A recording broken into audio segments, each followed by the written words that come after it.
Hi friends, welcome back to my channel smart Sukanya mini vlogs. నా health కొంచెం బాగాలేదండి, fever వస్తుంది, అందుకే వాయిస్ ఇలా వస్తుంది, అడ్జస్ట్ చేసుకోండి కొంచెం. ఇక మ్యాటర్కి వచ్చేద్దాం. ఏంటంటే దుర్గామాతను అయితే పెట్టారు కదా, మీ ఊర్లో కూడా పెట్టి ఉంటారు కదా. అయితే మా సిస్టర్ అయితే దుర్గామాత కోసం అయితే శారీస్ అయితే కొన్నది, 3 శారీస్ అయితే. ఇక పూజకు కూర్చుందాం చెల్ల అంటే నాకు అసలే హెల్త్ బాగాలేదు ఏమో అని చెప్పాను, కానీ ఎలాగైనా వెళ్ళాలనుకుంటున్నాను.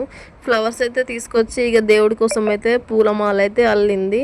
శారీస్ కూడా అన్ని ఫ్లవర్స్, పూలు, పండ్లు అన్నీ అయితే రెడీగా తెచ్చి పెట్టుకుంది. పూజలు అంటే నాకు నచ్చగానే మా అక్క అయితే అన్నిట్లో ముందు ఉంటుంది. ఇక మా నాన్నమ్మ మా అక్క ఒక్కతే కష్టపడుతుందని ఆమె కూడా హెల్ప్ చేసింది. ఇక ఇద్దరు కలిసి అయితే పూలమాల అయితే ప్రిపేర్ చేశారు. అసలు ముచ్చట ఏం చెప్తుందంటే, మా అక్క జాబ్ చేస్తుంది, జాబ్ అంటే మరి ప్రైవేటే. ఇక శాలరీ కూడా మేము ఎక్కువ రాదు. మాకు, మా అక్కకి, మా అత్తమ్మకి అందరికీ అయితే శారీస్ కొన్నది. ఈసారి మా డాడీ దగ్గర బడ్జెట్ లేదని మా అక్కే కొన్నది. ఇక మా హస్బెండ్కి అయితే కొనలేదు, నీకు కూడా కొంటాను దీపావళి వరకు అనేది చెప్తుంది. వెనకాల మళ్ళీ ఈజీగా ఆడైతే మా అక్క పక్కకు కూర్చొని నాకు కూడా ఇవ్వండి నేను కూడా వెళ్తాను అన్నట్టుగా చూస్తుంది. మొత్తంకి అయితే మాల అయితే ప్రిపేర్ అయింది. మాల మాత్రం సూపర్ వచ్చింది. నెక్స్ట్ వ్లాగ్లో పూజ ఎలా చేసామో పెడతాను చూడండి.